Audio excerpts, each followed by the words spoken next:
ఇలాంటి వాళ్ళు ఉంటారు, జాగ్రత్త కనిపెట్టి ఉండండి.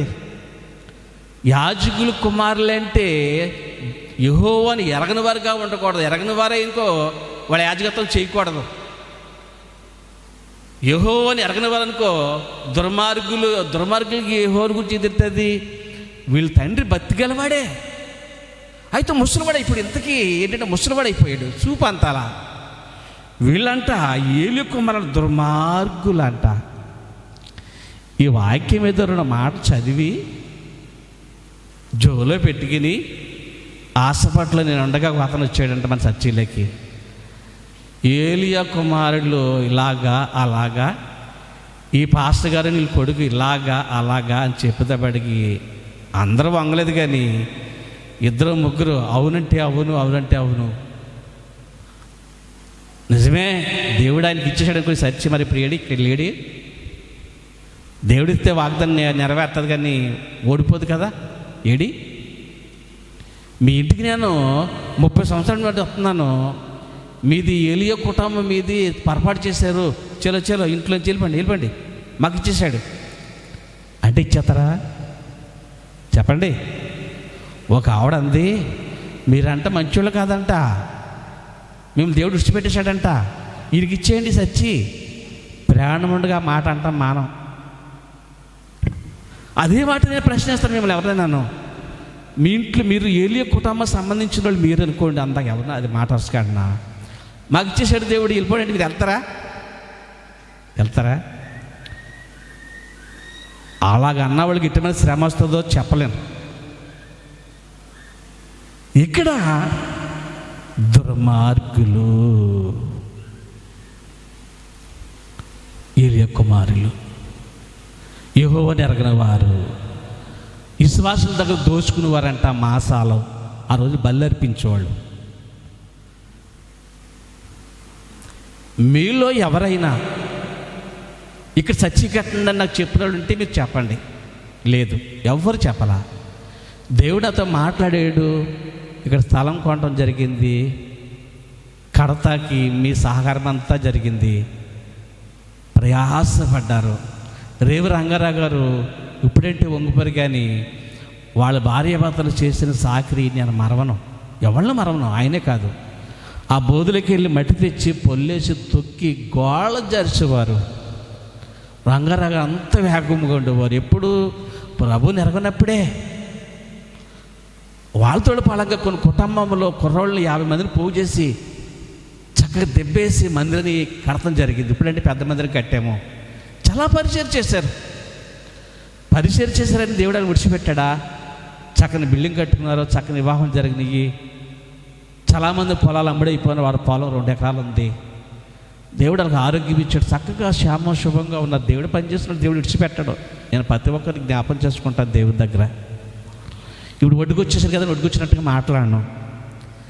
నేను మాట్లాడదంటే ఈరోజు ఏలియా కుమారులు ప్రభుని ఎరగని వారు, ఏలియా కుమారులు దుర్మార్గులు. వాళ్ళ లోకంలో ఎవరైనా అవ్వచ్చు, వాళ్ళకి క్షేమాలు ఉండవు, శుభాలు ఉండవు. నిజంగా దేవుడితో మాట్లాడాడనుకో, ఒక్కసారిని మందిరం కడతావు, తల కిందలైపోయిన అన్న బద్ది గీసిగడే కడతా మందిరం. ఎన్నో చోట్లకి వెళ్ళవు అంటే కారణం ఏంటి? నువ్వు ఏలియా కుమారుడివా, దుర్మార్గుడివా?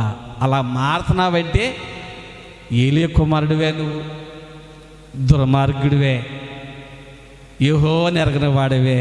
అన్ని చోట్ల మారి మందిరాలు కడుతున్నావంటే ప్రపంచంలో ఎవరైనా అవ్వచ్చు. నా దేవుడి పిలుపు ప్రకారం ఒక్క చోటనే మందిరం కట్టాము.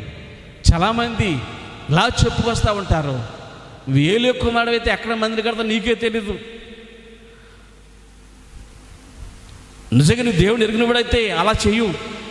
నువ్వు దుర్మార్గుడు కాబట్టి ఎన్ని చోట్ల ఆ స్థలాలు ఆక్రమిస్తావో, ఎన్ని చోట్ల బీదవాడ స్థలాలు దెబ్బేస్తావో, ఎన్ని చోట్ల కన్నలేస్తావో ఈ వాక్యాన్ని బట్టి తెలిసిపోతుంది. అలానే మచ్చల డాగులుంటే మీరు చూపించండి. చాలామంది ప్రపంచంలో ఎలాగట్టాడో ఉన్నారు. ఒక ఆమంటే నా దగ్గరికి వచ్చి, ఏమండి మీరు చెప్పే వాక్యం మనందరికీ కాదు, ఎవరికంట వాళ్ళకండి ఈ నువ్వులకి నీ వాక్యం అయ్యో బాబోయ్ నువ్వు బతకబడాలనుకున్నాను మనసులో అనుకుంటాం. మనకు కదా అలా ఉంది బైబిల్లోనూ అన్న. మనకు కాదు, విశ్వాసులకి. ప్రియమైన వాళ్ళారా, మన జీవితంలో నేను ముఖ్యమైన మాటలు చెప్తా. దుర్మార్గుల్ని దేవుడు ఏం చేస్తాడు, అది నువ్వు అవ్వచ్చు, నేను అవ్వచ్చు, విశ్వాసులు అవ్వచ్చు, అందరూ మనం అర్థం చేసుకుందాం ఈ మాటలో. దేవుని పిలుపున్న చావకులు చాలా కరెక్ట్గా ఉంటారు. దేవుడి కట్టమనే కడతారు. అవి ఎన్ని అగ్ని వచ్చి కాల్చిన, వరద వచ్చి ముంచిన అక్కడి నుంచి కదలరు. బంధుమిత్రుల రథ సంబంధం ఒక టైంలో విశ్వాసంలోకి వెళ్ళి విడిచిపెట్టినంతగా ఉన్నా భయపడరు. హల్లెలూయా. ఎంత ధైర్యంగా ఉంటారో. ఒకరోజు ఆవిడ ఇంట్లోకి వచ్చి అంటుంది,